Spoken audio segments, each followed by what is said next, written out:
बिस्मिल्लाहिर्रहमानिर्रहीम। मैं हूं आपका होस्ट अयूब साबिर जो पाकिस्तान के साथ आपकी खिदमत में हाजिर हूं। आजकल एक बड़ा नाम गुल्लू भट्ट जो कि बिस्तर मर्ग पर पड़ा है और बहुत एक अब सोशलाइज हो चुका है।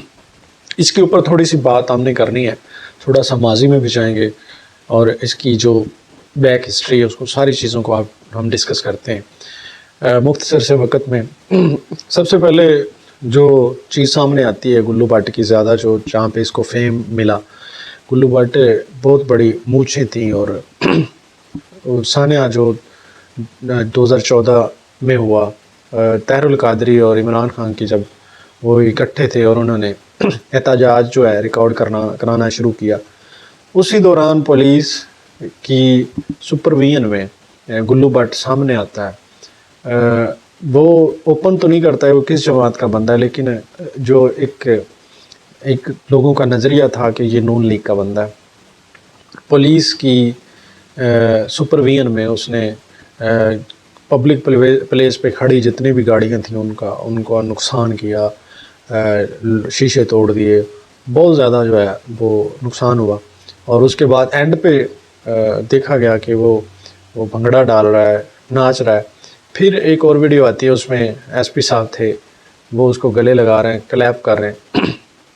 ये चीज़ें उसके ऐसा ऐसा वायरल हुई और वो बड़ा एक हंगामा बरपा हुआ पुलिस के ऊपर। फिर प्रेशर बिल्ड जब हुआ पब्लिक का तो उसको फिर अरेस्ट किया गया, क्योंकि ये रियासती दहशत गर्दी थी कि एहतजाज तो हर बंदे का हक है, लेकिन किसी पब्लिक या रियासत की कोई भी चीज़ किसी को नुकसान पहुंचाना ये दहशत गर्दी की दफ़ात में आता है। तो उसके बाद गुल्लू भट्ट साहब को जो है सज़ा हुई वो, लेकिन सज़ा से पहले थोड़ी सी आपको बात बताऊं कि जब वो पकड़ा गया, पकड़े जाने के बाद अदालत के आता में पुलिस की कस्टडी में लोगों ने इसकी खूब दुर्गत बनाई, उसको मारा पीटा। अब सारी चीज़ें होने के बाद गुल्लू भट्ट को सज़ा भी होगी, ज़ाहिर सी बात है, उसने इतना नुकसान किया, किसके कहने पे किया, क्यों किया, ये सारी चीज़ें। और फिर गुल्लू भट्ट वापस आया तो उसने माफ़ी मांगी कि जी मुझसे गलती हुई है तो मुझे माफ़ कर दें और आज़ादी से बड़ी कोई नेमत नहीं है। ये वीडियो भी बड़ी वायरल हुई। गुल्लू भट्ट को जो उसने जो रोल प्ले किया था उसमें उसकी मीम्स भी बनी और उसके बाद कार्टून बनाए गए और बहुत सारी चीज़ें उसके साथ अटैच की गई, क्योंकि जो मामला था उसकी मूछें थी और सारा सिस्टम था, उसका जो गेटअप था बड़ा बदमाशों वाला था। उसके बाद जब वो रिहा हुआ अदालत से तो उसके बाद वो मंजर आम से गायब हो गया। मंजर आम से गायब होने के बाद अब उसका एक नया जो वीडियो सामने आ रही है, अब वो बिस्तर मर्ग पे पड़ा है और उसके भाई बता रहे हैं कि उसको ब्रेन हेमरेज हुआ है, अटैक हुए हैं। ब्रेन हेमरेज आपको थोड़ा सा बता दूं, ये दिमागी फालज होता है। जिस तरह आपके किसी भी पार्ट को फालज हो जाता है तो वो ऐसे समझे आपके साथ होता है लेकिन वो नकारा होता, वर्किंग नहीं कर रहा होता। इस तरह दिमाग को जो वो फालज हुआ है तो इसका मतलब वो आपके साथ वो वर्किंग प्रॉपर नहीं कर रहा। अब क्या हुआ, उसका वो पखाना और सारी चीज़ें उसको नहीं पता। ये एक भयानक सज़ा है और उसको नहीं पता कि कहाँ पे हूँ, सारी चीज़ें। बल्कि उसकी फैमिली का ये भी कहना है कि हमने एक दफ़ा तो जो उसकी कब्र कुशाई का भी जो सिस्टम वो मैनेज कर लिया था कि शायद हो सकता है अब ये मर भी जाए।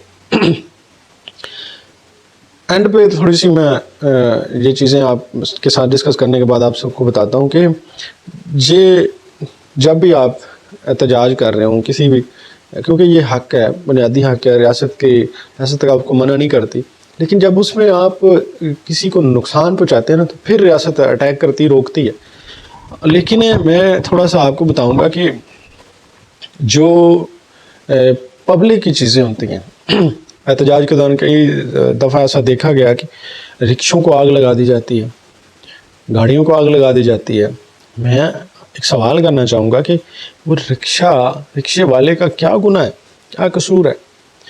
बाज़ का मोटरसाइकिल जो होती हैं उनको पकड़ के आग लगा दी जाती है, اور کئی ایسے ویڈیوز آپ دیکھتے ہیں تو نقصان ہو جاتا ہے، پتہ ہی نہیں ہوتا کیا وہ حکومت یا ریاست یا وہ کوئی بھی اینی پرسن اس کو واپس کرتا ہے، کوئی بھی نہیں کرتا۔ اب گلو بانٹے ظاہری سی بات ہے، یہ نہیں ہوتا کہ وقتی طور جو ہے نا وہ آپ کو ریاست نے سزا دے دی تو ازالہ ہو گیا، نہیں۔ کئی ایسے لوگ ہوتے ہیں جن کا اس کے ساتھ روزگار جڑا ہوتا ہے، جس لائک ایک رکشے والا ہے، ہو سکتا ہے اس کا روزگار ہی اسی کے ساتھ ہو، اس کی فیملی کا وہ سارا سسٹم ہو، روزی روٹی ہو، اور ہو سکتا ہے اس کے بعد اس کے بچے جو ہے وہ بلک رہے ہوں کہ یار وہ ہمارا وید ذریعہ تھا جس کو اس بندے نے جو ہے جلا دیا۔ اب یہ ضروری نہیں ہے کہ وہ وقتی طور پہ ہی آپ کو بد دعا دے گا، اس کے دل سے نکلے گی، کسی دن بھی اس کے دل سے نکل سکتی ہے۔ جب معاملہ اللہ کی عدالت میں جاتا ہے تو اللہ تعالیٰ ناانصافی نہیں کرتا، اللہ تعالیٰ اس کا پراپر لوگوں کے سامنے اس کو نشان عبرت بنا دیتا ہے۔ اب وہی گلو بٹ جو ایک دفعہ بڑا ہیرو تھا، آج وہ میرا خیال ہے کہ فیملی اس کو کہتی ہوگی کہ یار اس سے تو موت اچھی ہے۔ یہ سچویشن ہو جاتی ہے، اس کے بستر سے سمیل آ رہی ہے، وہ پاؤڈر لگا رہے ہیں، اس کے نزدیک پانی تو ایسے جیسے اس کی موت ہے، ساری چیزیں ہیں۔ یہ ایک اللہ تعالیٰ نے ایک پوری پبلک کو چہرہ سامنے لا کے کھڑا کرنا ہے کہ یہ دیکھیں میں ایسے بھی کر سکتا ہوں۔ اللہ کی لاٹھی بے آواز ہے۔ آپ جو بھی کر رہے ہیں کوشش کریں آپ کے الفاظ سے، آپ کے کسی عمل سے کسی کی دل آزاری نہ ہو۔ آپ کوئی کام کر رہے ہوں تو اس سے یہ نہ ہو کہ یار میں یہ زیادتی کر رہا ہوں، تو جب وہ چیز اللہ کے سامنے رکھی جائے گی نا تو میرا خیال اس کا خمیازہ یا اس کا متبادل آپ نہیں دے سکیں گے۔ آپ کسی کے ساتھ مالی بدعنوانی کر رہے ہیں، کسی کے ساتھ کوئی بھی عمل کر رہے ہیں، یہ ذہن میں رکھنا کہ میں کس کے ساتھ کر رہا ہوں، اور اگر آپ کو اس کا ازالہ جتنا جلدی ہو سکے کر سکتے ہوں تو کر لیں۔ اگر آپ کے پاس ایک پاور ہے اور آپ اس چیز کا اس کو لوٹانا چاہ رہے ہیں تو ریورس کر دیں۔ ایسا نہ ہو کہ ایک وقت آئے آپ کے پاس اس کو دینے کے لیے اس کے متبادل کوئی چیز موجود ہی نہ ہو۔ گلو بٹ کی کہانی سنانے کا مقصد یہ ہے کہ آپ اپنے آپ کو، انسان ایک مٹی ہے، خاک ہے، کچھ بھی نہیں ہے، اس کی سانس چل رہی ہے تو اس کی اکڑ ہے، سارا کچھ ہے۔ جب اللہ اس کو اپنی گرفت میں لیتا ہے تو کچھ بھی نہیں بچتا۔ اب وہ کدھر کی ساری مونچھیں اور سارا سسٹم، وہ سینیریو کدھر گیا؟ اب یہ ہمارے لیے ایک عبرت کہانی ہے۔ ایک وہ گلو بٹ تھا جس کو ایک ڈینجرس سسٹم کا انسان، اب وہ اس کے جو اس کی فیملی ہے وہ دعائیں کروا رہی ہے کہ آپ اس کو معاف کر دیں، اس نے معافی بھی مانگی ہے، لیکن اس طرح نہیں ہوتا۔ اللہ تعالیٰ جب کسی کو پکڑتا ہے تو اس کو اس طرح جھنجھوڑتا ہے کہ وہ نہ مر سکتا ہے نہ جی سکتا ہے۔ تو مقصد بات سنانے کا یہ ہے کہ گلو بٹ نہ بنے، آپ جہاں تک ہو سکے خدمت خلق کریں، اپنا رول پلے کریں، اور ان سیاسی ہتھ کنڈوں میں استعمال نہ ہوں، کیونکہ کئی دفعہ ایسے دیکھا گیا کہ لوگ استعمال ہوتے ہیں اور اس کے بعد یہ سیاستدان اس کو کچرے کی ٹوکری میں پھینک دیتے ہیں، اس کی ویلیو زیرو ہو جاتی ہے۔ تو یہ ساری چیزیں آپ نے مد نظر رکھنی ہیں۔ انسان کو استعمال کر رہا ہے لیکن استعمال نہ ہو، خود سوچیں، خود کریں، اچھا کریں، اچھا سنیں، اچھا بولیں، یہ ساری چیزیں ہیں۔ گلو بٹ کی پوری لائف آپ کے سامنے ہے۔ ایک دفعہ ایک بہت بڑا نام تھا، آج بلک رہا ہے۔